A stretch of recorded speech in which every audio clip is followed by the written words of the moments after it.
الحمد لله ما شب الهدى وحبا وما تكلم جذع في الحشا طربا. Assalamualaikum warahmatullahi wabarakatuh. Bismillahirrahmanirrahim. Alhamdulillahi rabbil alamin. Allahumma salli wa sallim ala sayyidina Muhammadin al-fatih lima ughliqa wal khatim lima sabaq nasiril haqqi bil haqqi wal hadi ila siratikal mustaqim wa ala alihi wa sahbihi haqqa qadri miqdarihi al-azim wa la hawla wa la quwwata illa billahil aliyyil azim. Amma ba'd. Wa yurwa fi ba'dil akhbari mimma hakahu Abu Hafs Umar ibn al-Husaini as-Samarqandi fi kitabih Rawnaqil Majalis annahu kana bi madinati Balkha rajulun tajirun katsirul mali. Diceritakan di sebagian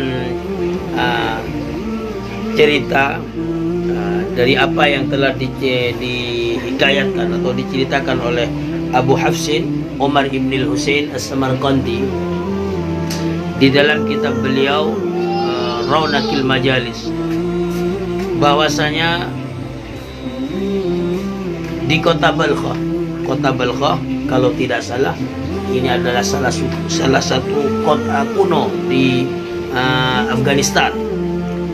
Di kota Balkha ada seorang laki-laki tajir, pedagang, katsirul mal, banyak hartanya, jadi saudagar kaya. Di kota Balkha ada seorang laki-laki saudagar kaya, wa kana lahu ibnani, dan dia memiliki dua anak. Fatufiya ar-rajulu wa qasama ibnahu al-mala bainahuma nisfaini. Setelah itu laki-laki tersebut meninggal dan kedua anaknya membagi hartanya dua bagian. Wa kana fil mirath alladhi khallafahu abuhuma thalathu sya'aratin min sya'rihi sallallahu alaihi wasallam. Dan di peninggalan yang warisan yang ditinggalkan oleh ayah daripada kedua anak tersebut ada 3 lembar rambut daripada rambut Kanjeng Nabi Muhammad sallallahu alaihi wasallam. Fa akhadha kullu wahidin minhuma sya'ratan wa baqiyat sya'ratun wahidah bainahum.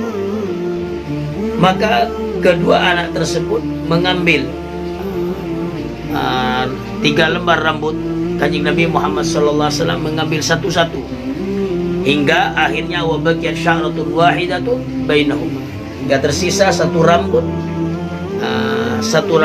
di antara keduanya.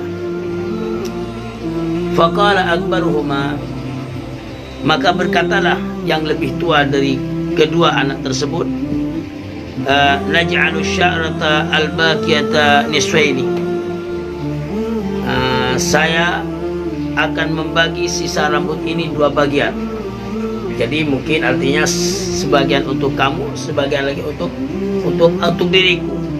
Faqala al-akhar, maka satunya menjawab, adik daripada kedua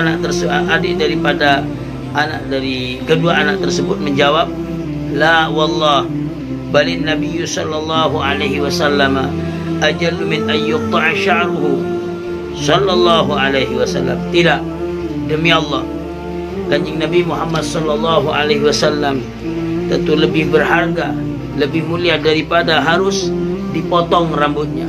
Jadi adik daripada anak tersebut tidak setuju, tidak rela kalau rambut Kanjeng Nabi Muhammad sallallahu alaihi wasallam itu harus dipotong. Faqala al-kabiru lil asghar, maka berkatalah yang lebih tua kepada sang adik, fata'khudhu anta hadhihi thalatha sya'aratin bikistika minal mirath, apakah kamu akan mengambil 3 lembar rambut ini sebagai bagianmu dari warisan? Faqala na'am. Maka adiknya itu menjawab, ya. Jadi si adik rela mengambil 3 lembar rambut Kanjeng Nabi Muhammad sallallahu alaihi wasallam, dan dia tidak mau mengambil harta bagiannya. Tidak mau mengambil harta bagian. Jadi sudahlah, semua harta diambil kamu, asalkan 3 lembar rambut dibagikan kepada saya. Fa'akhadha al-kabiru jami'al mal. Maka yang lebih tua mengambil seluruh hartanya. Wa akhadha as-saghiru sya'rat. Dan yang lebih kecil, adiknya mengambil 3 lembar rambut Kanjeng Nabi Muhammad sallallahu alaihi wasallam. Faja'alaha fi jaybihi wa saru yukhrijuha wa yushahiduha wa yusalli 'ala an-nabi sallallahu alaihi wasallam wa yu'iduha ila jaybihi. Maka anak tersebut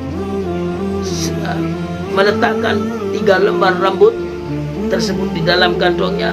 Sewaktu-waktu ia mengeluarkan rambut tersebut, dan dilihatnya setelah itu dia membaca salawat kepada Kanjeng Nabi Muhammad SAW.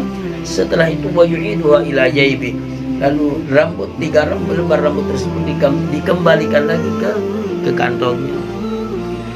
Falamma kana ba'da ayyamin faniya malul kabir. Setelah lewat beberapa hari kemudian, habislah harta daripada yang lebih tua tersebut. Wa kasura malus saghir, dan akhirnya justru harta adiknya justru lebih banyak, bertambah semakin banyak. Fa'asha ayyaman wa tuwfiya. Maka anak tersebut hidup beberapa hari kemudian, atau mungkin beberapa bulan kemudian, hingga akhirnya wa tuwfiya, dia meninggal. Setelah meninggal anak tersebut, fara'a ba'du salihin fi an-naumi wa ra'a an-nabiy sallallahu alaihi wasallam. Maka sebagian dari orang soleh memimpikan anak tersebut yang mengambil 3 lembar rambut, mengambil bagian 3 lembar rambut Kanjeng Nabi Muhammad sallallahu alaihi wasallam. Seorang ba'du salih, sebagian daripada orang soleh, bermimpi beliau dan juga bermimpi Kanjeng Nabi Muhammad sallallahu alaihi wasallam. Jadi dia melihat, bermimpi ba'du salih bertemu dengan anak tersebut bersama Kanjeng Nabi Muhammad sallallahu alaihi wasallam. Faqala lahu, maka berkatalah Kanjeng Nabi sallallahu alaihi wasallam kepada ba'du salihin, sebagian orang saleh tersebut, kullin nas, katakan kepada manusia, katakan pada semua orang, man kanat lahu ilallahi ta'ala hajatun falyati qabra fulan hada. Katakan pada orang-orang, barang siapa yang mempunyai hajat kepada Allah subhanahu wa ta'ala, maka datanglah, falyati qabra hada fulan hada, qabra fulan hada, maka datanglah ke kuburan anak ini, orang ini.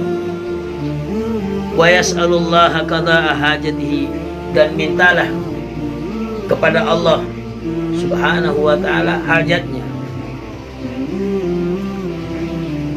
Wa yas'alullaha qada'a hajatihi, dan memohonlah kepada Allah subhanahu wa ta'ala untuk dikabulkan hajat-hajatnya.